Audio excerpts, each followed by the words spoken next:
মেয়ে তো এখন বড় হচ্ছে, তো এখন কি মনে হয় সময়টাকে আটকে রাখি? সেটা তো আমার আগেও মনে হয়েছে, কারণ শুটিংয়ের জন্য দিনের পর দিন বাড়ির বাইরে থাকতে হতো।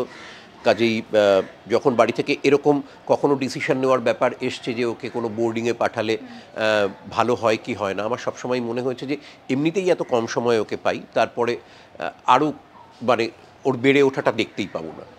তা এখন তো ও মাস্টার্স করছে, সেটা মুম্বাইতে করছে ওর সাবজেক্ট নিয়ে।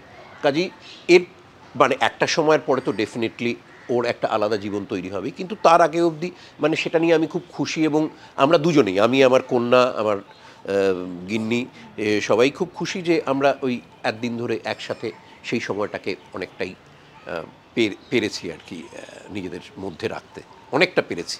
শুটিংয়ের সময় টময়গুলো ছাড়া আমি তো কোনো পার্টি ঠার্টিতে যাই না, কোনো অ্যাওয়ার্ড প্রোগ্রামে যাই না। ওই শুটিংয়ের পরে বাড়িতে ফিরে এসে আমরা তিনজনেই সময়টা কাটাতে পছন্দ করতাম, এখন দুজনে কাটাচ্ছি।